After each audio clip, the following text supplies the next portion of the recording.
All right, we'll call the meeting to order. On behalf of the Planning Commission, I'd like to welcome our residents and viewers to this regular meeting of February 14th, 2023. On tonight's agenda, we have one public hearing and we have 3 discussion items. The order of our agenda is that we'll take the public hearing first and then the discussion items will follow after that. Before we get into the public hearing, February is always our month of organization for the Planning Commission. So we have a couple of things we do. We have the election of the officers for the Planning Commission, and then we have appointment to the various committees. So for the election of officers, I'll turn the meeting over to Tony Whippler, City Planning Manager. Thank you, Mr. Chair, Commission members. Each year we ask that we elect or appoint a chair and vice chair from the membership of the group. For this particular one, I will take a nomination for chair. I would like to nominate Commission Member Roddy, please. Second. Thank you. Chair Roddy, are you fine with that That's nomination? fine with that. Okay. Then we'll take a nomination for vice chair. I'll nominate Commissioner Teskey. Second. Okay. And we are all good with that. All right, Thank Tony. you. All right. With that, then, we'll get into our various committees. There are several that commission, along with council and some staff, work with our neighboring entities, whether it be townships. First one is the Empire Farmington Planning Advisory Commission. Commissioner Winshuttle, will you continue on that? Yes. Then we have the Castle Rock Discussion Group. Commissioner Leto, would you continue on that? Yes. And we have the Eureka Farmington Planning Group. Commissioner Teskey, would you continue on that? Yes. All right, so those are the 3 of those types of committees. Then we have something called the MUSA Review Committee. That MUSA is really, it's an acronym, but it's for the extension of sanitary sewer. It's really how the development of this community can proceed. And there's a fairly large committee that includes commission members, city council members, staff, school, district, elected officials, and also staff there. Commissioner McAbee, will you serve on that along with myself? Yes. All right, so Tony, that's the committee makeup for 2023. Do you need a motion for that? No, I don't think we do. All right. No. That will be it then. All right, we have one other housekeeping item. That would be the minutes from our regular meeting of January 10th, 2023. Are there any additions or corrections to those minutes? If not, is there a motion? Motion to approve. We have a motion. Is there a second? Second. Motion and second. All in favor, say aye. Aye. Minutes are approved. All right, with that then, we'll open up the public hearing. This is a public hearing. This is a request for a conditional use permit to allow the construction of a market rate apartment building within the B2 downtown zoning district.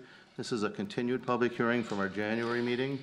The address for this apartment is 310 3rd Street and the applicant is 19 Development.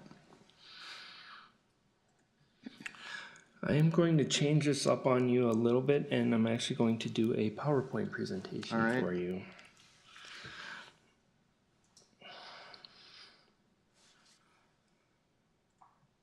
All right, thank you, Mr. Chair, Commission members. As Chair already said, the request is for a conditional use permit to allow construction of a market rate apartment building within our B2 zoning district. The applicant is 1019 Development LLC, and as I had mentioned, they are requesting a approval of a CUP or conditional use permit for a 74-unit market rated building at the address at 310 3rd Street. Property is Zone B2, which is our downtown business district, and apartment dwellings are listed as conditional uses within that zoning district. The building is a 4-story, 74-unit building consisting of a mixture of 1 bedroom plus den, and 2-bedroom units. Some of the common area amenities that will be that will go along with the building includes a sky lounge on level 4, outdoor rooftop terrace on level 4, grill stations, bike storage, storage rooms, main lobby, lounge, which is on the 1st level and would be facing 3rd Street, a community room, which again is on 1st level facing 3rd Street, fitness center, Same, first level facing 3rd Street, a pet wash and mailroom. Some of the apartment amenities themselves include granite countertops, stainless steel appliances, LVP flooring, kitchen islands, balconies, walk-in closets, and in-unit washers and dryers. This is the building elevations. The middle one, just for reference, will be the view from 3rd Street. That's the east elevation. As previously mentioned, it is a 4-story tall building with a height of approximately 44 feet with an additional 1-foot 10-inch parapet for a total of just over 45 feet. The code in the B2 does allow for a maximum height of 45 feet. There is an exception to that for things such as flues, chimneys, and parapets that allows it to go up above that 45 feet by 2 feet. In this case, it's going up by 7 feet above that 45 feet. The building materials that will be used with the exterior of this building will include brick, stone, burnished block, fiber cement siding, and metal paneling. This is a typical type of exterior that you see with almost any new apartment building that's being constructed, and that all the materials we do find acceptable. As far as parking is concerned, a total of 105 off-street parking stalls are shown in the plans that are included in your packet and shown up here on the screen. 63 of those stalls will be first level parking within the building. There will be essentially 2 exterior parking locations proposed. A portion of property is proposed to be sold to the developer. That's the portion of 2nd Street. So if you look at the site plan here, it is this area, if you can follow my mouse, the piece of property adjacent to the proposed building, which is right here. That would be sold to the developer for additional off-street parking and would include 17 stalls. And then the area of the 2nd Street parking lot, if I can find my mouse, there we go. Located here, basically the northern 25 lots are proposed to be basically a use agreement with the developer to allow them to utilize those 25 parking stalls for their own private parking for the apartment building. The 105 stalls equates to a parking ratio of 1.42 spaces per unit. The B2 district is exempt from our parking requirements. However, I do want to mention that typically requirements for apartment dwellings is 1.5 stalls per unit. So ideally they would like to be at that 1.5, but with the constraints that are on the site and off the site, 1.4 is what they ended up getting at. So, and again, they are exempt from those from our requirements. So just want to make you aware of that. As far as site circulation, access to the exterior parking lot or exterior parking and first level parking will come from the south on 2nd Street. Entrance to the first level parking will be near the southwest corner of the building. So here you would come up 2nd Street, enter into here, and this is the entrance into that first level parking here, where you would have all the parking on the first level here, parking along here, parking up here, and then obviously the 25 stalls located here as well. Access will be maintained to Elm Street for fire lane purposes. This access will be modified to a right out only and will have to be approved by Dakota County. Right now it's a 3/4, so you can do a right out, left in, and right in. The portion of 2nd Street adjacent to the proposed building, as I'd mentioned, is proposed to be sold to the applicant.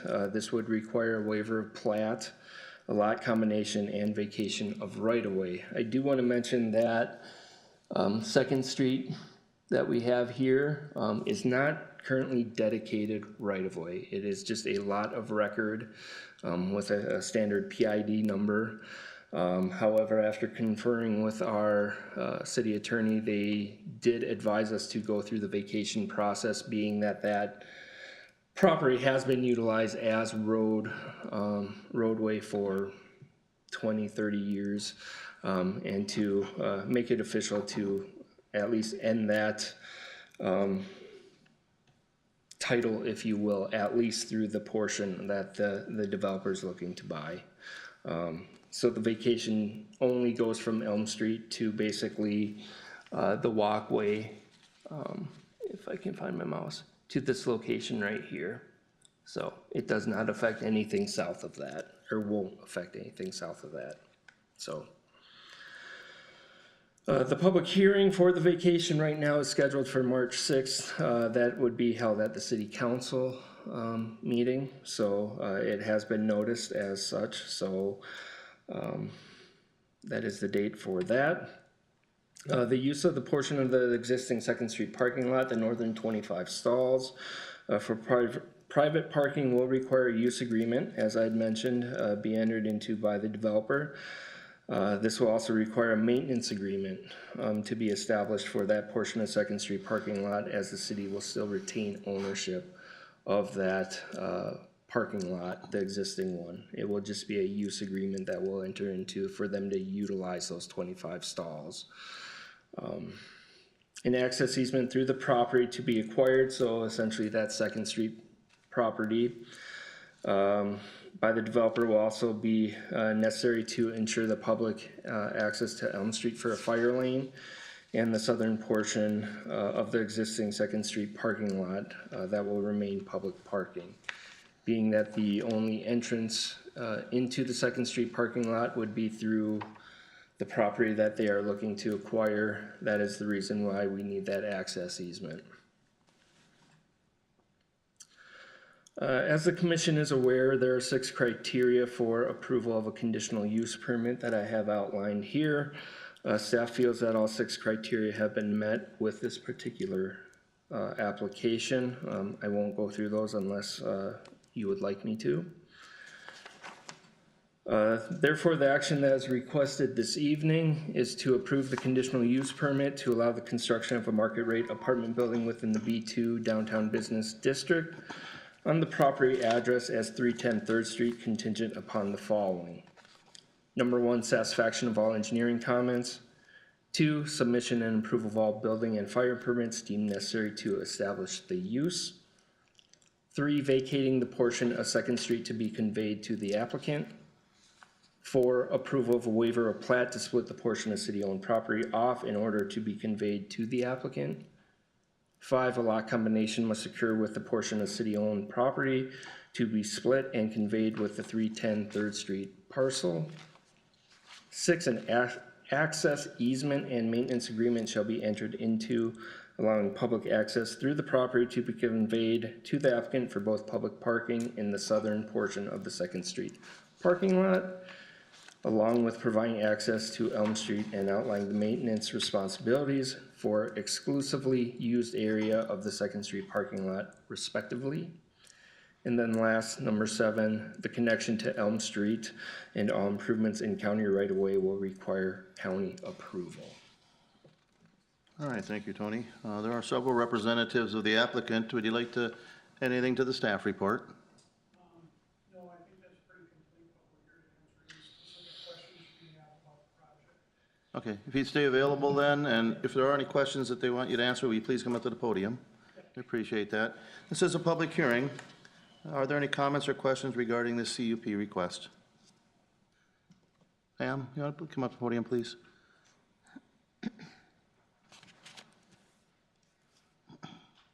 I think a lot of the businesses, maybe just due to the holidays and their own busyness, and I'll say that mine included, we probably should have been a little bit more engaged up until this point, and probably are a day late and a dollar short for a lot of things. But first and foremost, I wanted to clarify things. As of last Friday, and you guys might not know this, but the very last, aside from the Dakota Motors building, in the historic downtown building was sold. And so that is going to be going forward into motion, which is good. I'll let them tell that story. They're out of the country right now, but I think it will be good for Farmington. I do have concerns, and I do feel they're mirrored by many, many, many business owners downtown. I think the city is working really hard, but there's been staff shortages, which you all know of. In losing Sam DiMaggio, getting a new city economic development developer. And I don't think that there has been a lot of good communication to the businesses downtown as far as face-to-face goes. And I think if we're gonna work as a community in a more family-driven manner and in a unified manner and bringing that unity into community, I think that face-to-face, this type of thing is really needed in order to make us a stronger community. To not go on super long, I do not think that this is maybe the best place for apartments downtown. I think to explore further, like on First Street, there's a much bigger parcel of land. I believe it's 701 First Street, but all you'd have to do is Google properties, commercial properties for sale in Farmington. There is a big property there that would more than give you plenty of parking spots. And it is within walking distance of the city. So I think that for our town and the community and the feel of Farmington that a lot of us grew up in, it would maintain that feeling. I would also like to say that the Dakota Motors building is now the only available property downtown. So we are in a position as a community to really say, what do we want here? We are in a position to dream. We are in a position to be like, well, what would be the perfect thing? And if we're just patient and we wait for that perfect thing, I think for the benefit of all the communities and the communities around us, we'll be like that community that everybody wants to come to. I think that parking is a huge problem. I think like when we did the Spirit of Giving or Due Days, this is key to our community celebrations. This is also key for people like Sweet Needs when they come down and people are like on the run in the morning and they just want to grab a donut. And then this parking will be blocked off. From what I understand, and I would love to know this, and I'm not against anybody here, I'm all about free market. I just don't know if this is the best place for them or for our community, in the fact that, to my understanding, it could be like a $20 million building that is being put up with tax increment financing going on until I'm almost to the point of being in a nursing home. Okay, that's just okay, the packaging. The bow on it is that we might sell these parking spots, which is crucial not only for my business, but the businesses here, for our community developments, for $1. I just think for the sake that I really respect all of you guys on this commission and that you're giving your time, I don't want it to be 5 years from now that they're like, what did our planning commission do? Or what did our city council do? Because I really value you guys. I value your time here. I value our community here. And I understand we need apartments, but just a couple blocks down the road, close to Farmington, there's a site that I think would be perfect for something like this. And I think just to hold on, just so that there's not a backlash from the community to say, what were they thinking? Would they sold this for $1 or even $100,000 or whatever that price might be? I think that the combination from what I've researched, unless I'm hearing it wrong, and I think we need to be very upfront with the Farmington community, to say this is exactly what's happening, so it's not misconstrued like all of us have been asked, like, why isn't there a grocery store here? And that's not our city council's fault right now. And I just don't want that to be something that is problematic a year down the road, 2 years down the road, because we are in a position where this is the last available property, and it definitely gives our downtown its personality. I mean, this is like the Taj Mahal, overpowering, there's a couple of business owners that are here, but I really think before anything's further move forward, it would be nice if our community economic developer could meet and go talk to them face to face, or could you guys, come talk to us about it to say this is exactly what it looks like, because I think the feel of the downtown businesses is that communication isn't happening. They're like, wait, what's happening?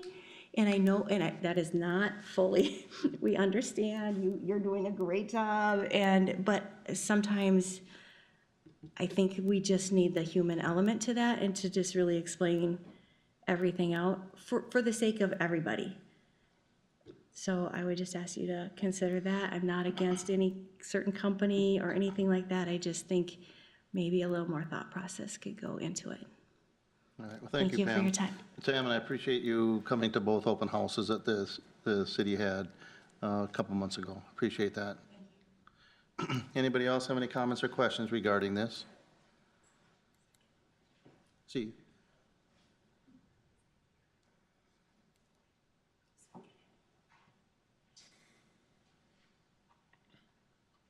Hello, Steve Hobbs, 212 Oak Street, the bakery.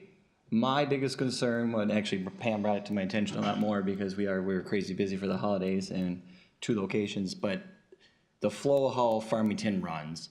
I mean, I go to the bakery every single day. I never go down Main Street just because it's so many cars going in and out. So the funnel, if you get rid of 2nd Street, how is it gonna funnel? You know, for all the cars coming into like my business or Vans Auto Parts and all that, are they gonna start going all through their residential area, you know, on the back side of it? Because 2nd Street that's how I come into the bakery all the time, just come down, turn around to 2nd Street, go right to the back of the bakery. So my concern is if you just knock that off, where for one, the parking, especially on a Sunday, when that church homestead across the street fills the whole streets, you know, I mean, it's in front of my bakery too. And also, I mean, you're doing a 4-story building. Farmington has a little issue with the sidewalks already. I don't know how the sun sets that way, but the sun comes into my big glass window doors right now in front of the bakery. You put that 4, I don't know exactly how the sun's gonna set, but a 4-story, is that gonna be just a shadow, like the back of the bakery with City Hall here? I never get no sun, so it's always ice, always. I put tons of salt and it's just always ice. So I'm concerned for the sidewalks, you know, not getting sun, you know, so. That's my concern, so, I mean, I don't know the developer, how they are planning the funnel for going through downtown Farmington. and Steve, you're right, the motorists in this community are gonna have to, you know, if this is approved, find a different route, maybe First Street, you know, and then come down, hit Spruce, and then go to the north. You're right, it'll take a change, you know, I whenever mean, you there's got the a, residential people whipping through it, you know. yeah, I know what you're talking about there, so. And the parking.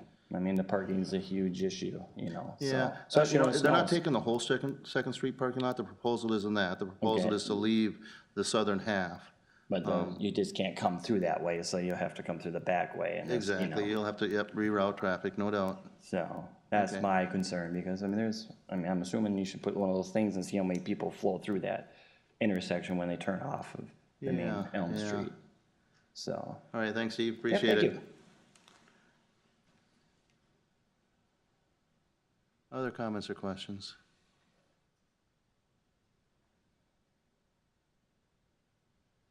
All right, here's what we're gonna do. If you think of something, we're gonna bring back to the table, but I'm gonna offer our residents and guests, if you have a comment or question a little bit later, we'll keep the public hearing open until everybody has an opportunity to ask their question or state their comment. Is that okay?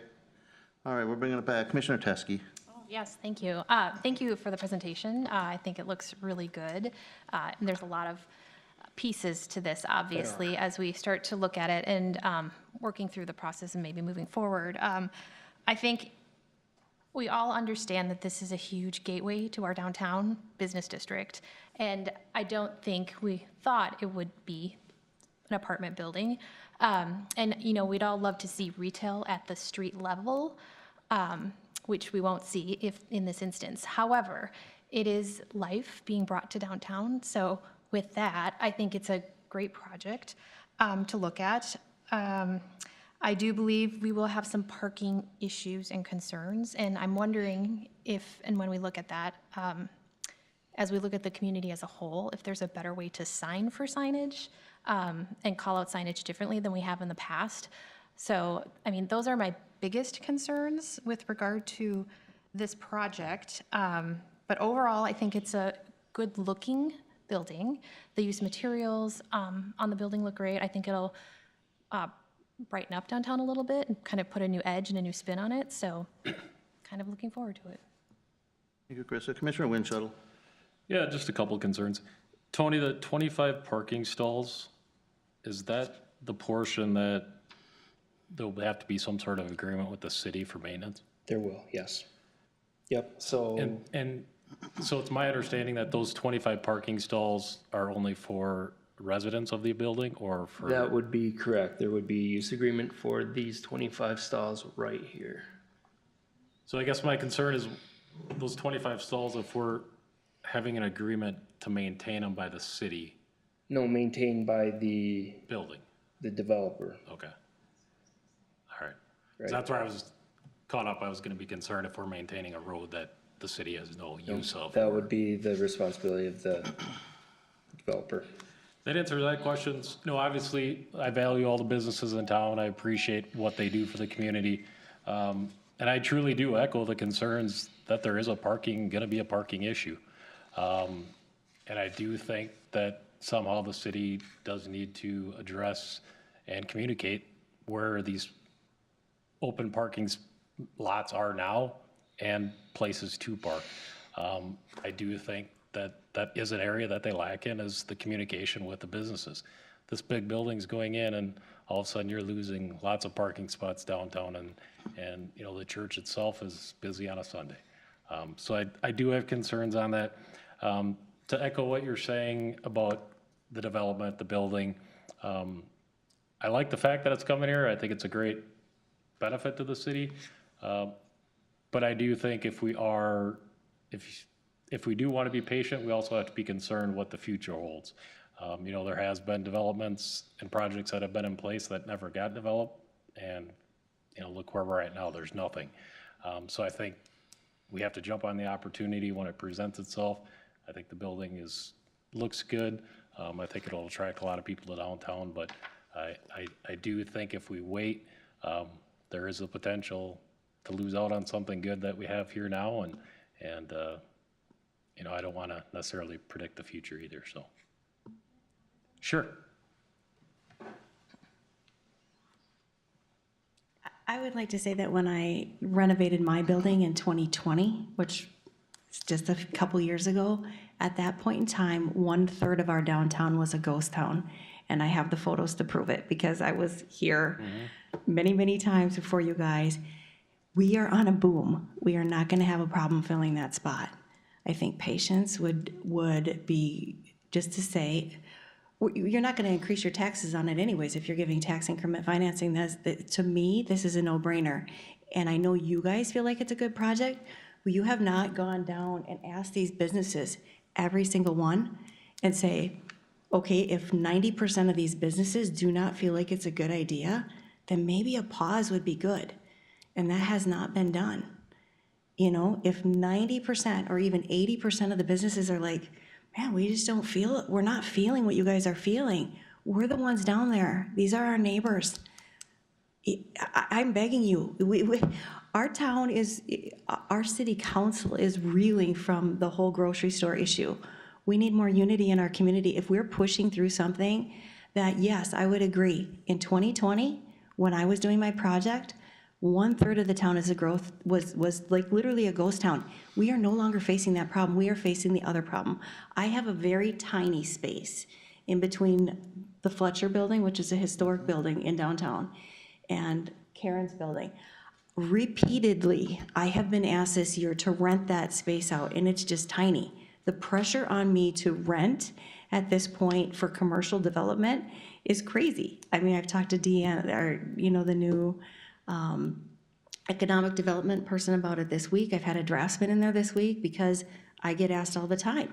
So I would respectfully, wholeheartedly disagree that if you gave it another year, we have nothing to lose. If you're giving tax increment financing, you're not gonna gain $1 more off of taxes if you're giving tax increment financing for the next 20 years, is what I'm hearing. 20 years, we're not gonna gain taxes on it, but we're gonna lose parking on it. I just wanna say, why are we doing this? The community is not going to gain any new taxes off of it, but we're gonna lose parking off of it. Then I think we need to be convinced, not just myself, but ask the other business owners. Go to them. We are literally on this block or a block away. Just ask them, what do you think? Ask them, take a poll, let us take a poll. But more importantly, face to face. This is a small community still, especially when it comes to the downtown. Know what your business owners want. Maybe I'm wrong. I might be flat out wrong, but I might be right. And I want it to bode well on you guys, not just for right now, a new shiny building, but what it would look like 3 years from now or 4 years from now if people are like, We don't even want to come down to the downtown. It's a parking nightmare, which it is already. There are many times I have to circle the block more than once to find a parking spot in front of my own building if I'm running in and out for photos. And to add to that, I just don't know if I'm on board with this. And I'm not afraid to say so. And because I care about you guys. You guys are my neighbors in this community too. I don't want it to come back and be like, whoa, well, and you're talking over 100 parking spots, and the new building that just sold that you guys probably aren't privy to, that will probably be bringing in another 100 people into the downtown every single day. 100 people. We already have a parking issue. And so I would just, at least if you could hold off and just at least ask the business owners face to face, I would very much appreciate it. Thanks, ma'am. Anything else, Phil? No, just one last comment. I think, previous to today and in the past, you hear about wanting more people downtown. This is the opportunity, with people moving in to live downtown, to commute on foot downtown. And like you said, I'm not privy to what happened with the building sale to bring more people and more people that are potentially gonna be downtown. I think it's great for business. I think it's great. I think in the long run, I think it's a good idea. Thanks, Phil. Commissioner Leto? Yeah, I would say that I think this is a good project as well, and I do thank everyone for their comments. I do also share concerns regarding parking and traffic flow, and I do think that Commissioner Teskey's idea about signage is good. In addition, signage for other areas that can be used for parking, and so I think that might be a good, helpful solution to let people know. So say, can we use the City Hall parking after hours? And the answer is probably yes. So can we get signage for something like that so people know that they can park in our parking lot in the back as needed? So that's something that has been shown as an idea. I just had a quick question for the developers, just as a reminder. Could you please remind me how many of the 74 units will be ADA accessible? And do you have a price range yet or any square footage for the market rates and what the size of those units are going to be, please?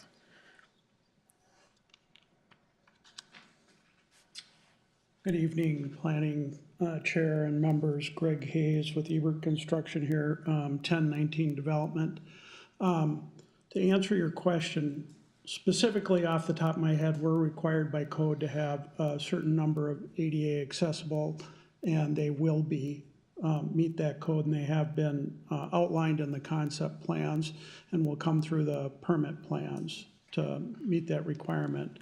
The rental range, we've shared a market study with city staff that represents a rental range of similar properties around the area. And you gotta understand, when you have rent, it includes your real estate taxes, a lot of things that a homeowner has additional, building insurance and so on. So a typical one-bedroom apartment is somewhere around, I think, that $1,200 range. Marcus, I think I'm about right there. And then the 2 bedrooms, depending on where it sits in the building, would go up from there. But if the commission members want to see that, I'm sure staff could share that specific study with you. What? 15 to 1,800, sorry. For the two, okay. Yep, Perfect, thank you so much. yep. Any other questions from standing here? That's it, thank you. Step back, just in case. That's all I have, thanks. Commissioner McAbey? Yeah, I just wanted to say thanks for the business owners that came. Your input is heard, and I think that it sounds like there is room for improvement with the communication with the city. And I think your voices in that respect are being heard. I would agree with the other commission members. I do think this is a good project. I think, if we had everything we wanted, it would be a little bit more commercial based instead of just a flat out apartment building, but bringing that many people downtown brings vitality and more business down there, I think is a good thing, and it's a good looking project from all that we've looked into it. I'll echo what everybody said about parking concerns. We agree that there is parking concerns. I don't know, Tony, if you happen to have that map with all the parking areas that are available downtown already, but I think do somewhere here. I think there are more parking areas available downtown, maybe not right on the park, street level front, but if there's better signage that the city could put up, that would help a lot too, because I think there's a lot of areas to park that people just aren't aware of. I know I wasn't aware of some of those, so I think that would help too. And then also I wanted to point out that, I don't know if it's very clear, but that alleyway on the south side of the building is still going to be available for traffic, correct? Correct. So I do appreciate the input.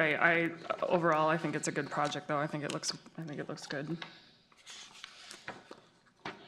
Good questions, Rebecca. Tony, we'll wait for that map if that's available, because I had some, If it's not, but that was a little bit eye-opening to me, and I saw little spots too. well, I think it's relevant for our guests that are here, our residents that are here, and the ones that maybe are viewing this. A lot of people know this, you've driven by them, but this just highlights the available parking within, kind of our 3, 4, 5 block downtown area. Which And how many includes everything from the municipal lots at the Remling River Center to City Hall to On Street as well. Within that, this area, we calculate 300 total as of today, parking stalls, if you will. And that does include obviously On Street, so. Yeah, and as Commissioner McAbey mentioned, and Pam, you and I have lived here a while, we've driven downtown. I haven't always been able to park right in front of the business I want to go to. Maybe it's a restaurant, maybe it's your store, maybe it's something else. But I've been able to turn the corner and fortunately I can still, walk it a little ways and go there. So, they're available. Again, it may not be right in front of the store you want to go to, but Rebecca, were you done or do you have anything else? No, that's pretty much it. I know that the parking's going to be a challenge. I personally think that the benefits of this project would outweigh that challenge. Okay, I do have some questions for the developer, the applicants, if you have anything. And I know you mentioned, we talked a little bit about the cost of apartment. Can you just give a breakdown of how many 1-bedroom, 2-bedrooms, and I think you had a bedroom plus den? Do you have, How many 2-bedrooms are there? what? 17 beds. The rest are ones and 1 plus beds. Okay, Did you hear that? I did. Yep, So it's a 7 2-bedroom, and then a combination of 1-bedroom, 1 plus den, okay? yep. That's what the market study showed us. We Yep. should, No, that's and that fine. may flex a little bit with the final permit plans. The reason I ask, my sense is if you, and maybe I'm incorrect, you know this better than I do, the more 2-bedrooms you got, I would assume possibly the more vehicles you'd have associated with that apartment? Correct. Okay. So really you're saying there's a minimal 2-bedroom? It's excuse me? There's not a lot of 2-bedroom? No, that's not a lot of 2-bedrooms in our Yeah. project, We were a little surprised at the market study showing the demand for that number of 2-bedrooms. Normally, we'd see that usually 4 or 5 more, sometimes 10 more than that, depending on which community you're in. Okay. So, That's your business, not mine. Yep. I'm trying to draw a correlation to the big parking question and the number of units. So the underground parking, is yes, there gonna be an emergency exit, or does there have to be an emergency exit? for the vehicles, no, Yeah. but for accessibility, there's minimum of 2 ways, there's 3 ways in and out for people. Northwest corner of the front of the building and by the drive-in door. So Okay. there's also a bike rack storage inside and stuff, so. I asked that from a safety standpoint, and I'm sure Yep. you've taken care of that. How about snow removal?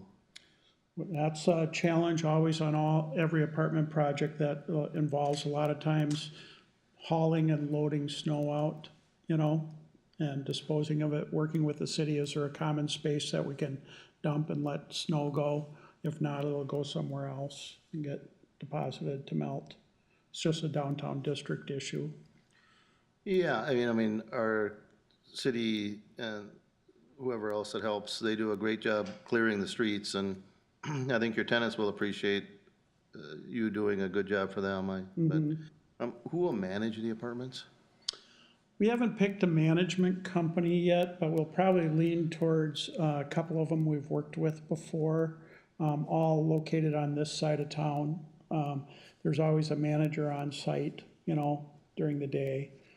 So there's always somebody to connect with for the residents and stuff. And I can't stress enough that no parking is being directed to 3rd Street, 0. And every tenant will be instructed, this is not apartment parking. This is downtown business parking. But that doesn't mean somebody might pull up because the FedEx truck pulled up to drop off a package and they saw it and they pull up and run in and grab their package and run out. But that's just for a couple moments, but there's no tenant parking on 3rd Street. So everything's directed to the back and the rear entry to the building. The front side of the building, as we've talked about at the workshop and the open house, is an active edge with all our active spaces fronting 3rd Street. So that makes it look not dark and dreary. And the number of residents, as we keep talking about, and going to the businesses and spending money is what businesses like. And that in turn makes business owners improve their buildings, either expand hours or offerings or all of the above. So that's what that downtown does. So you will have an active manager on duty. What will your role be?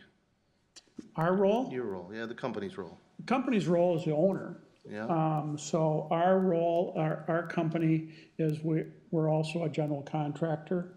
So we find sites, acquire sites, develop sites, and then own sites, and hire a third-party management company to do that. We're a solely owned private company, about 65 years old, have about 125 full-time equivalent employees. And so my job specifically is to this land use entitlement process and design process with the cities. okay, maybe, I'm looking for confirmation that you will retain ownership so that you don't just build this and then set it off and say, okay, it's somebody else's to manage and to run and we're out of here. Our company MO has been to develop and hold. If you look at our website and you see the projects we've developed and held, does that mean we'll forever hold everything? No, but we're like anybody. If there's the right opportunity and situations, we'll listen to it. But our design model of the company is not to develop and sell. Okay, I'm looking for that, yeah. Yep. Okay, and this is for maybe our viewers and for the people here. Given that the hearings and the contracts and everything works out, what is your anticipated time schedule for construction, for completion, and everything in between? Sure. Construction process on a project like this is about a 14-month process from start to end. Ideally, we'll have, if we receive approvals and get all documents finalized, we'll probably be in a position to start construction midsummer, late summer, early fall, depending on how all the little timing of the details come from that standpoint. But we will be acquiring the property, you know, as soon as we receive entitlements. So we will become an active owner. We'll be invested. Okay, and this may be a more difficult one, but you have some business owners here. Yep. And 14 months, you're gonna have a lot of equipment here, a lot of workers here, hopefully, that's a great thing. They'll be going to their businesses. Staging, how are you gonna work this? Where's the staging gonna be? Can you anticipate that? You know, we don't want them negatively affected, is what I'm trying to say. Sure. Having done other downtown projects, we stage off the back side of the building, create an access way. So for in this case, we may be making a temporary access for people to come up 2nd Street and turn into that parking lot and then go back down. But we also have to maintain that fire access all the time for fire code safety out to Elm 50. So that equipment will be staged out there. Quite honestly, the way equipment comes in and supplies and the materials, it's not a big giant stack up there. It comes, it gets put into the building, it gets worked on the building, and then more product comes and it gets staged into the building.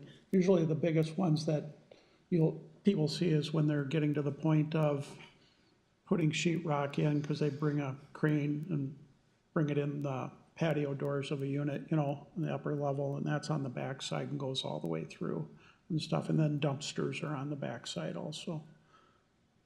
So we stay away from Elm 3rd Street. Okay, and here's a question that each commissioner commented on, each business representative commented on. What plans do you have to increase parking if you need it? Say this is a great success and 105 isn't enough. What are your plans? Have you thought that through? Well, all projects go through ebb and flow of not enough parking and too much parking. If we have a continued demand, which again, a market study isn't showing, we're at the bottom end of that scale. If we have issues, we'll be talking to staff about, you know, hey, is there something we can work out to get 6 more parking stalls identified and labeled for the apartment, or 2 more stalls or 8 more stalls? It's just good communication, but right now we feel pretty solid that the 1.42 per unit is sufficient. Okay. Because And the I hope it balance of the is. units. Yeah, If we had more 2-bedroom units, I'd be concerned, because that's gonna bring more vehicles, and more vehicles is more demand for the parking stalls.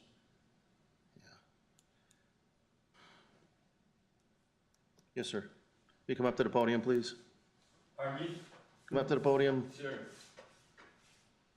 Name and address, please. You guys may have already addressed this, and I don't want to double back on it, but you guys were talking about designated parking spots. And my question was, is that more for the residents, or have you also incorporated if they had visitors that would want to come and visit them? That includes both. Okay. That's what I just wanted to. Great question, though. Appreciate it. What was your name again? Oh, I'm sorry. That's all right. I know who you are, Lyndon. Lyndon Dungy, representing Emmanuel Dental. Yeah, they're all gonna need dental work over there. You know that, right? Huh? Amen. My daughter says hi, Lyndon. And just briefly on that, with the visiting parking, is that also kind of identifying? Because you know that some people might want to just park on the 3rd Street side and just go into the building. Sure. Good question. That's why we will be, through the property management, identifying to tenants when they lease, this is not public or visitor parking. We have enough spaces in back.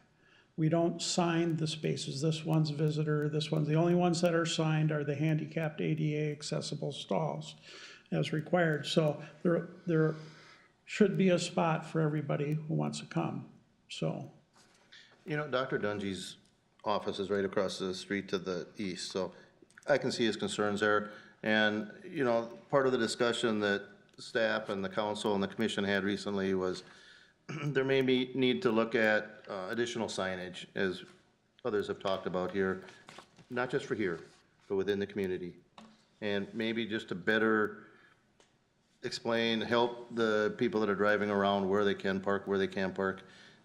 We expect, if this goes through, that they will inform their tenants well enough that they're not parking in spots, Dr. Dungy, that are right in front of your building or stuff like that.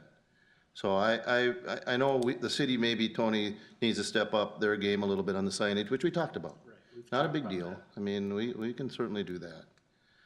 So. And I would just encourage, it's a good plan when you look at it on paper. It's those 2 or 3 months in winter when there's snow, and now we gobble up parking spots, right? Yeah. It's kind of musical chairs until you get the snow out of the road, right? So just kind of, I like to think ahead to not the good times, but the tight times. Yeah, I'd agree with you. Handle it, right? Pam, you have a comment? And with all due respect, signage doesn't create more parking spots. No, it doesn't. I agree with you, but it helps. Have a problem with already, and even if the city hall opens up, you're asking people to walk a block, sometimes when it's 20 below.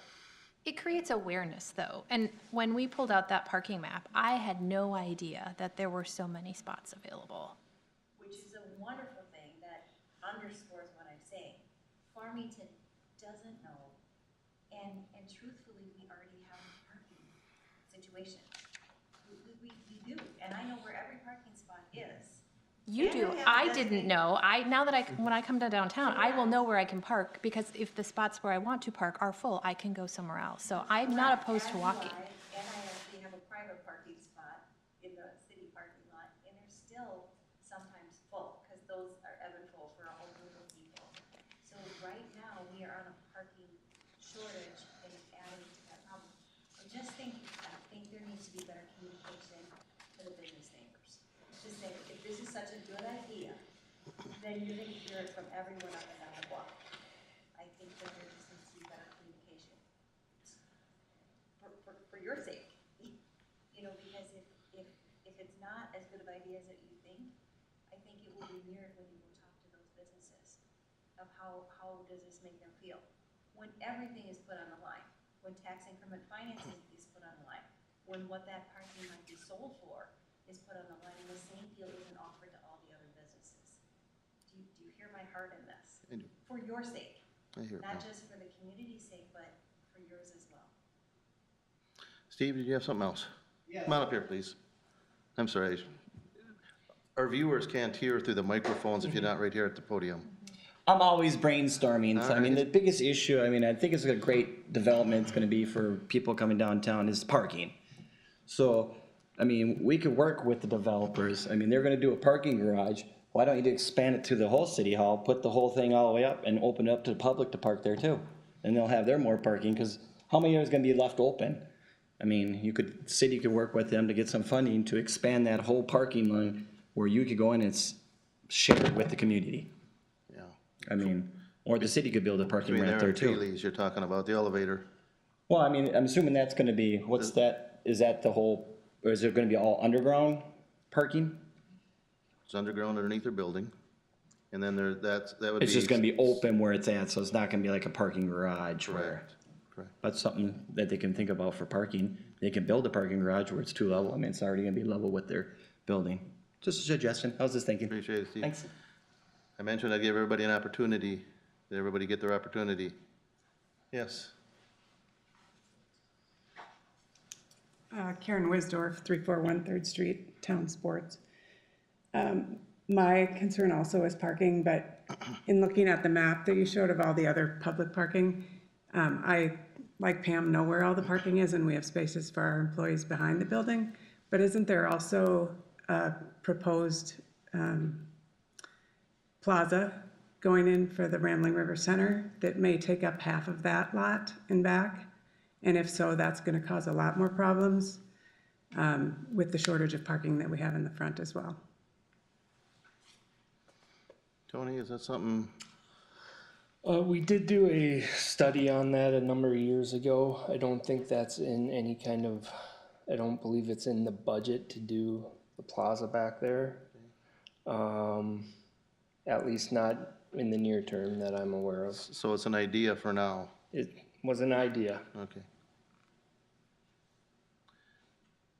Give everybody an opportunity. If not, I'm gonna finish with my comments and bring it back to the table. Seeing none, I'll go to my comments. This isn't the first night we've talked about this. We've had at least 2 different discussions with our city council and staff on this, along with the developer. 2 good discussions. We're pretty open and honest. We looked at the pros, looked at the cons. Last week, we had a lengthy conversation on the parking and how it might affect our business community downtown here. I think we got through a lot of those hurdles. We've also had a couple open houses with the business people. Pam, you were at both. I talked to you at both of them. Hopefully we provided an opportunity. Maybe it was a day where some couldn't make it, but that's why we held one in the morning, one in the afternoon, in case it was a scheduling conflict. Heard various comments then. A lot of it was building appearance. Again, some of it was parking, making sure that we provided maintain to provide adequate parking for our business community downtown. So, you know, I felt at that time we provided the business community an opportunity to voice their concerns or issues if they had them. And again, I certainly hope I'm pretty approachable. I've spoken to several of you, you know, outside the chambers here, and came to your place and talked to you about various things. So if you had an issue, you could. And I know our mayor and council are open to any input you have from any resident. So with that, and at the table here, there were several words used. Some were benefit. You know, I always use the word, it's an opportunity. When I first saw this, I said, you know, a business would be great there, you know, a thriving business that would bring a lot of people to this community. But it's an opportunity for our business people downtown. I mean, you're gonna have 75 apartments right there that are within walking distance of your business. You know, if you're on the service side, if you're retail or whatever business you might be. So I see that, you know, and again, as the commission members weighed, it's kind of you gotta look at the gains to the, you know, the problems with the parking and the traffic. I'm gonna trust the developer. We questioned them pretty hard. And I know our staff's questioned them even harder on making sure they provide adequate parking to maintain the parking for our businesses downtown. So I think they've met that. You know, again, I would support this. I'm not against it. I see it as a benefit and an opportunity for this community. So I'm gonna support it, and the next route it'll go is to our city council. So with that, I look for a motion to close the public hearing. Make a motion? Dirk, I just got one final question for the developer. Commissioner Do Winsettle. you have any comparable sites right now to Farmington's building that you're planning to build? Like any comparable projects going on? We have one we finished a year ago in Delano, Minnesota. It has a similar downtown, similar issues, actually worse parking issues than Farmington has because it has no public parking lots at all. And that community wrestled with a lot of the same issues. Same size building, a lot of the same issues, but once they got through with it and the building was completed, we've got nothing but, and the city has reinforced that, and we've had the city administrator talk to Lynn also and to other staff if need be, and they love the project. They think it's the best thing that's happened. We're also going to start a phase 2 in that same community, same size project. We have images of it. It's very similar to this, just a little more linear because it's on a little bit bigger parcel, but same parking counts, actually a little higher parking ratio because it has a few more 2-bedroom units in it, so. Sure.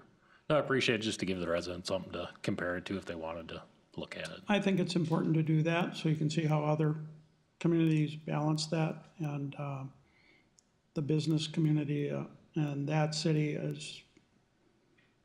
loves to talk to us whenever we're in town and just congratulates us for taking the risk to do the project. Thank you. Good question, Phil. Also, if our residents are interested, they could visualize this in the city of Delano, Minnesota. Yes, in fact, on our website are images of that same building, and it's listed as Delano, Minnesota, so it's easy for any business, any resident that wants to look at those images. All right, thank you. All right, with that, we had a motion to close the public hearing by Commissioner Teskey. Is there a second? Second. Motion and second. Is there any more discussion? Call the roll, please. Winchell. Yes. Teske. Yes. Roddy. Yes. Lado. Yes. McAbey. Yes. All right, in front of the commission then is a conditional use permit to allow the construction of a market rate apartment building within the B2 downtown business district on the property address 310 3rd Street, and we had 7 contingencies. Tony, I'm not going to read those 7 contingencies, but if you could put them in the minutes, I'd appreciate it. Absolutely. All right, is there a motion? I'll make a motion. We have a motion for approval of the conditional use permit. Is there a second? I'll second. Motion and second. Any more discussion?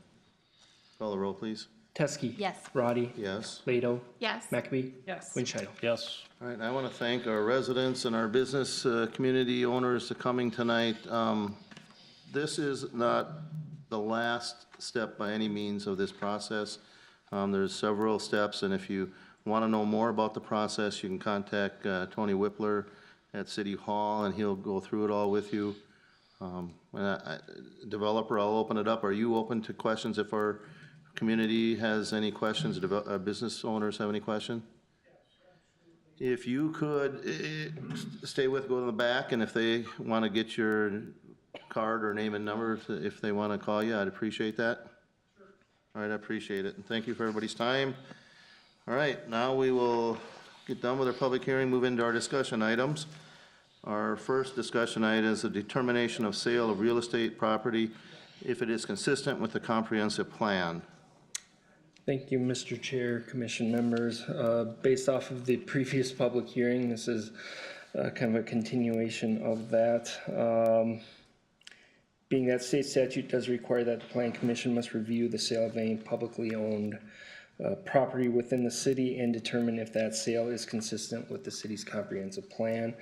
As we mentioned with that previous action, that we are looking to sell a portion of city property to Ebert Construction for essentially parking purposes. The property is shown on the attached Exhibit A that's in your packet. Again, it's that area that would be right adjacent to the proposed building in 2nd Street. The proposed use of the property would be sold, or to be sold as, would be as parking area for the apartment building. We feel it is consistent with the 2040 comprehensive plan as the property is within commercially guided area and the apartment building is to be constructed within the B2 downtown business zoning district, which again conditionally allows apartment dwellings. Because of these specific facts, staff believes the potential sale of the property shown shown and described in that Exhibit A would be consistent with the comprehensive plan. So the action that's requested is to adopt the attached resolution determining the potential sale of real property identified as portion of PID 140310020010 as shown and described in the attached Exhibit A is consistent with the city's comprehensive plan. All right, thank you, Tony. This is a discussion item, but it's typical for the commission to see if there's anybody in the audience that has any comments or questions on this discussion item. Seeing none, Commissioner Winchell. I have no comments. Commissioner Leto. It looks good. Commissioner No McAbee. Nothing further that we didn't already talk about. Commissioner Teskey. Yeah, nothing from me. All right, and as Tony mentioned, this is really predetermined by our last decision. So with that, then I'd look for a motion to adopt a resolution for the sale of this property. Motion to adopt. Is there a second? I'll second. Motion and second, any more discussion? If not, call the roll, please. Roddy, Yes. Leto, Yes. McAbee, Yes. Winchell, Yes. Teskey. Yes. All right, we'll get into our next discussion item. This is a resolution finding redevelopment plan and TIF plan consistent with general plans for the development and redevelopment of the city as a whole. Tony? Thank you. Keeping on the same wavelength of the previous two actions, before you this evening is a resolution finding that the redevelopment plan and TIF plan that will be approved by both the EDA and the city council is consistent with the general plans for development and redevelopment as the city as a whole. And then prior to those actions being taken by the ED and the city council, this commission must make a determination, again, whether or not what's being proposed in that redevelopment plan and eventually the TIF plan is consistent with the general plans for the city and development and redevelopment of the city as a whole. The action that's requested is adopt the attached resolution indicating that the plans conform to the general plans for development and redevelopment of the city as a whole. All right, thank you, Tony. And again, this is a discussion item, but is there anybody here to talk about it? If not, Commissioner Leto. It looks good, thank you. Commissioner McAbee. Nothing further. Commissioner Teskey. Nothing from me. Commissioner Winchell. Nothing. For our viewers, this may seem redundant, but there are just some state statutes and some legal issues that make us make determinations, and they get sent on to our city council for their formal approval. So with that, I'd look for a motion to adopt the resolution. I'll make a motion. We have a motion, is there a second? Second. Motion is second, any more discussion? If not, call the roll, please. McAbey. Yes. Winchidle. Yes. Teske. Yes. Roddy. Yes. Lado. Yes. All right, we'll get into our last discussion item. This is a subdivision sketch plan.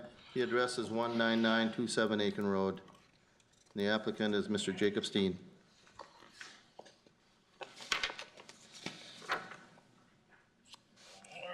Let me get this geared up here quick.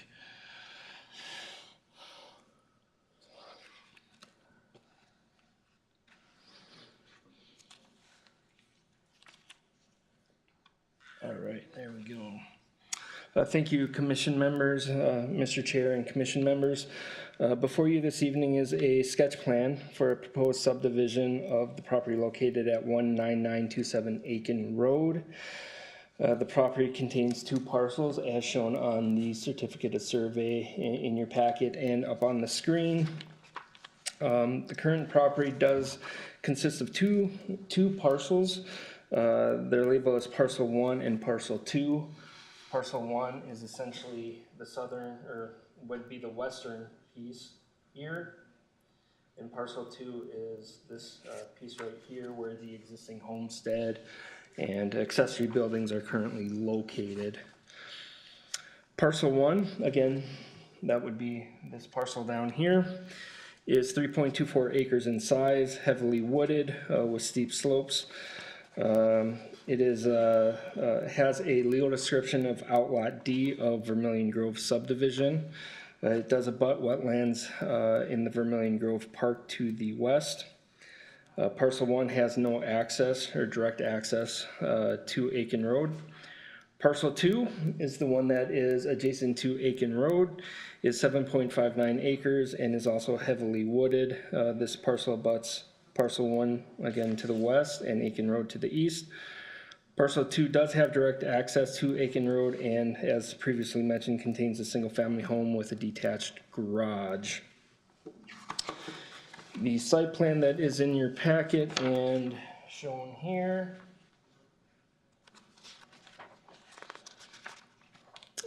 basically would take the 2 lots and combine them and then separate them into 3 buildable lots. The proposed acreage for each lot, lot 1 being 2.7 acres, lot 2 2.85, and lot 3 3.96 acres. Lot 2 would contain the existing house and access onto Akin Road. The proposed lot line between lots 2 and 3 splits the driveway from the house from the detached garage that currently exists. The detached garage, as currently proposed, would sit separately on lot 3 with no principal structure. Per city code, a principal structure must exist on the lot before an accessory structure such as a detached garage can be built. Either the garage would have to be relocated, demolished, or lot line should be adjusted in order to keep the garage with the existing house if they don't want to relocate or demolish that. With the layout of the proposed sketch plan, 2 new access driveways would be created onto Akin Road.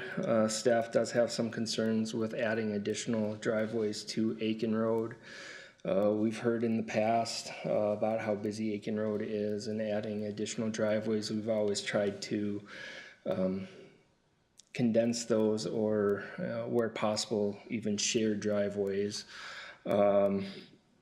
Staff would rather see a joint access in this case, whether it would be one using the main access and branching off with access easements or something to that effect.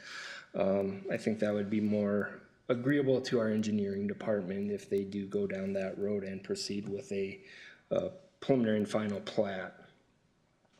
As far as the zoning and comprehensive planning for the property, the current zoning of the 2 existing parcels are R1, which is our low-density residential zoning district. Adjacent properties to the north, south, east are also zoned R1, and they contain single-family homes. Adjacent property to the west is zoned park and open space and contains wetlands. within the Vermilion Grove Park. The lots as proposed do meet the minimum lot area within the R1 zoning district, which is a minimum 10,000 square feet and a minimum lot width of 75 feet. Setbacks will be reviewed once building permits have been submitted for each lot. The typical setbacks in the R1 are 20-foot front yard setback and typically 6-foot side yard and rear yard setbacks. However, the one caveat with the side yard and in particular the rear yard setback, typically when we plat a lot, the rear yard setback, or the rear yard easement, I should say, the drainage and utility easement that gets dedicated along the rear yard, those are typically 10 feet. So even though our code does say 6 feet, the easement then basically trumps that and the setback becomes 10 feet, just for for clarification purposes. Parcel 1 has a land use designation under our comprehensive plan, 2040 comprehensive plan, as park and open space. I think that's a carryover from the 2020 comprehensive plan back in 2000 when the property was originally developed. The Vermilion Grove property was developed. That parcel was then transferred to the current property owners a few years later, and I just believe that it just never got changed.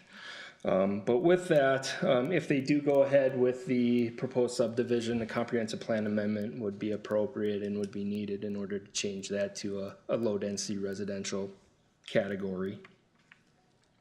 As far as utilities are concerned, there is currently a drainage and utility easement over the entirety of parcel 1. That's that outlot. The easement will have to be vacated if the subdivision progresses forward. The vacation would have to be approved prior to the recording of the final plat. A new 75-foot wide drainage and utility easement is proposed on the rear of the lots as wetland buffer. Drainage and utility easements would also be dedicated along Akin Road and along each proposed lot line per code. If the property does progress to platting, a utility plan will have to be submitted with a preliminary plat that demonstrates how the lots will be served with sanitary sewer and water. As far as any next steps, comprehensive plan amendment to re-guide parcel 1 from park and open space to low density residential, then obviously preliminary and final plat, and vacation of drainage and utility easements. The action requested, this is for discussion purposes only. The Planning Commission shall review the sketch plan and ask any questions that they may have and provide any direction to the applicant that you see fit. Thank you, Tony. Mr. Steen, Greg, or Gary, do you have anything you guys want to come up here and do you have questions? Join the We're a small group. All the rest of the people have left anyway, okay? So, we're getting lonely up here. Thank you, Chair, Commissioners. Jake Steen with Larkin Hoffman. I represent Kerry Hanifl, the actual landowner. Tony did a really thorough job, kind of stole all my thunder, so I'll keep it quick. You know, as he mentioned, we're proposing to combine 2 existing parcels, approximately 11 acres, and then replat them east-west with frontage on Akin Road. About 2.7 acres to 4 acres per lot. Right now, as he mentioned, outlot, I think it's outlot D to the west. That's, you know, entirely, it used to be an island. It's separated from the rest of the Vermilion Grove development by wetlands. We would propose to vacate that and right-size the drainage and utility easement. It's a fairly steep lot, and we have delineated the wetland. So there would be a 75-foot buffer as required under the ordinance that replaces that drainage utility easement that's a blanket easement right now. Tony did bring up 2 comments. There are actually 2 existing curb cuts onto Akin Road right now. One, they both have, oh yeah, it's right here, I'm sorry. Existing driveway there. Yeah, it's further over here, if I'm not mistaken. Right over here, it's just to the north of the fire hydrant. So there is a separate access that would serve that lot 1. There's the existing driveway that would serve lot 2. They both have culverts. They might need to bring a little grade in. depending, but they do exist. We would need to further analyze from an engineering perspective, the access, whether we could even do a shared access for the Lot 3. There's some significant grade issues from the Lot 2 to Lot 3. So we would obviously want to study that, but we would work with your staff and review whether it's even possible. But ideally, we would have 3 separate accesses. These would be developed as single-family homes, so it would be very low trip generation. And long-term, there's certainly no intent to have higher density. There is an existing detached garage right here, as Tony mentioned. We would like to maintain that garage until a new home is built, and that is because there's a fairly significant solar array over at the southern edge of the site that actually this entire site has separate gas and electricity, and that solar array ties directly into that garage. So we would be most likely seeking, and we'd work with Tony on this, but a condition of approval that if we don't build within, perhaps 2 years, we would demolish that accessory structure. We understand that that is an issue with the city code right now. I think that's, right now, that's what we're looking for, and we're really here to answer any questions and provide answers to those questions and get any feedback you've got. Okay, start Commissioner McAfee. Yeah, I guess one of my big concerns with that is the driveways and that's a really, really busy road, and adding 3 driveways that close together on it, that would be one of my bigger concerns with the project. So I do think that I agree with staff with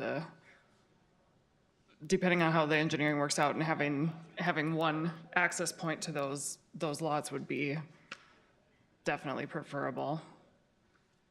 I guess that's all I have to say about it right now. I mean, I can see where you would want to, I can see the benefit, and they'd be nice lots for people to put up homes on, but. Commissioner Leto.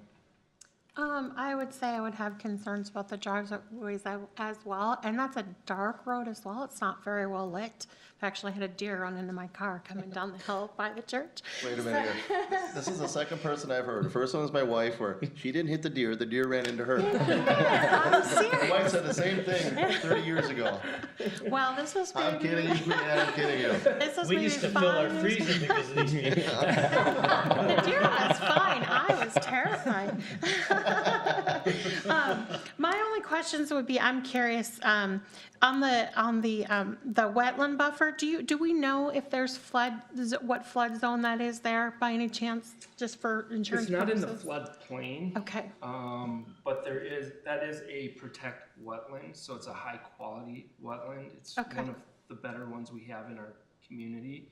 And code does require that 75-foot wide buffer, and that's what Okay. they're proposing, which is acceptable. okay. And so 2 more quick questions. Is there any thought to keeping any of the current park open space still on that same parcel, or would it all be vacated then? No, I don't think the intent is to keep it as park and open space. That property's been deeded over to the Hanifls for 20+ years. Been picked. When it was originally platted, it was to be part of the park land, and Okay. that's why it got that designation. But I think through some negotiations with the developer, that property was then transferred to the Hanifls, and the guidance just never got changed. Oh, I see, okay. And then just curious about the solar array on proposed Lot 3. Is there any thought of developing the house to work with the solar array as well, to use it for energy efficiency and things like that? Because I think that would be really cool, but I'm just That's part of the sellability of that lot. Right, yeah, that's what I was thinking. Carrie, you were in a few Thanks. years ago for that, and what is it used for now? Is it to heat the pool, or what is it for? The pool is gone. Pool's gone, okay. And so right now it's we just got a check from Dakota Electric for the excess. Okay. It's, paying for the outbuilding use, electrical use, which is, very minimal. But yes, it did serve it paid for all the pumps and the whatnot of the pool. Okay. Done, Leon? Yeah, I'm done, thanks. Commissioner Teskey? Yeah, I think this is actually pretty exciting to find lots this large at this day and age, especially with mature trees on them is amazing. So I'm kind of excited and jealous all at the same time about these. I do have the same concerns as staff with regard to the joint access, or, multiple access off of Akin Road. So I would love to see more joint access if that's achievable. And yeah, I totally agree with that solar array, like as long as it's serving its purpose, because those panels only have a lifespan of so long anyway. So once they're done, then, they could be removed. But yeah, I don't have any other questions. Commissioner Winchell. No, I echo everybody else. I think it's a great plan. With the existing house that's there, do you plan to still live in it, or is it some, because I feel like it was up for sale not too long ago, is that correct? It was up for sale, and we just had a hard time selling with the big pool. Sure. It was a commercial-sized pool, so that's Yeah. why we ended up demolishing that, so. Perfect. Okay. And then, I guess, do you have any idea what you would do if you needed to make some sort of a multi-access, or not, one driveway with tiers going off, or do you have any idea on that, or? We'd have to go back to the engineer. Sure. Okay. It's a really tough site, and like I said, that you've got two existing access points. If you did have, I think the problem is if you did have to bring in for lot 3 and share with lot 2, you'd have to either be running directly across the front of the house, or even go behind the house, which of course is, that would make sense. So there's some pretty substantial grade changes right here. We'll talk to our engineer and assess the feasibility, but there's a reason we didn't propose it initially, and we'll look at it. Yeah, and I think I'm certainly concerned about the traffic, but even if the one access point is already there or built in there, I would tend to be fine with having that plus the one that's already used. It's just coming up with something for the third, whether it's a connecting. But yeah, no, I think it's a great plan. And, and of course we'd be amenable, and it's pretty common to see easements for visibility, right? Where we'd be required to maintain some line of sight for that lot 3, for example. Yep. So that people can see that coming. I know that on Akin Road, it's the northern part coming around that corner where you're talking about where the deer ran into you. That's the part that's most troubling, and that's where we already have the access point.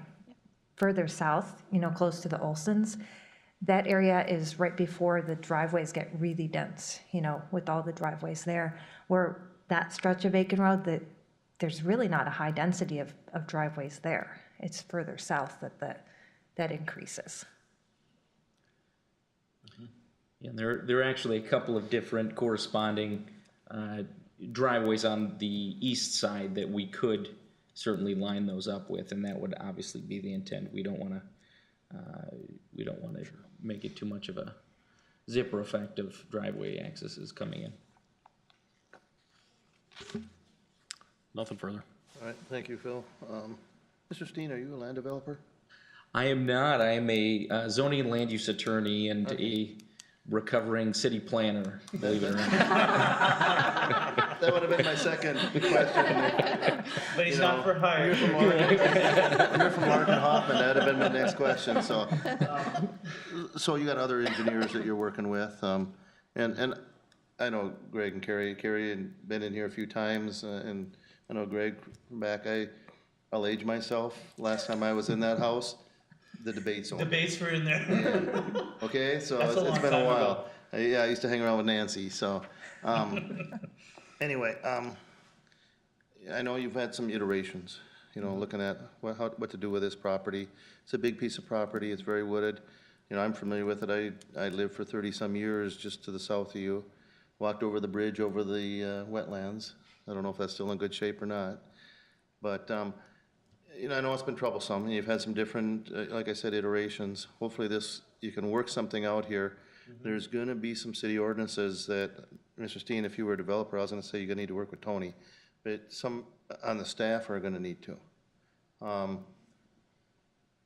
It's a nice piece of property. I'd like to see it developed the way you want to see it developed, but not at the expense of our other residents. Okay? When I say that from a safety. you know, I think most people on this commission have driven there many times. And you know, from living out there when you did, there were some discussions on speed limits and, you know, when I was running medicals, I was out there more than I wanted to be, and it wasn't for good reasons. So please don't add to the problems. Nope. I know you don't want to, so, you know, work with the developers, work with staff, because if it comes, you know, here and then and our police chief or somebody says, boy, this can cause problems, because they have out there, you know, the commission's gonna have a harder time accepting anything that you bring, so look at the guy behind you and work with him, because if he is uncomfortable with it, more than likely, the commission's gonna be uncomfortable with it also. We like to see it developed, do it the way you wanna do it. You know, it's your legacy out there. You did a nice job with it. And continue doing it for the next people going forward. That's all I'll say. Thank you. All right? Good luck with everything. Tony, work with them, please. Absolutely. Thank you. All right. I'm sure. Is there anything else from staff, Tony? I have nothing, sir. Was there anything else from the commission? If not, I'll remind our viewers, I believe our next meeting is March 14th. I'll look real quick, but, That is correct. all right, March 14th. With that, I look for a motion to adjourn. I'll make a motion to adjourn. We have a motion. Is there a second? Second. Motion and second. All in favor, say aye. Aye. This commission is officially adjourned. Thank you, everybody. Thank you.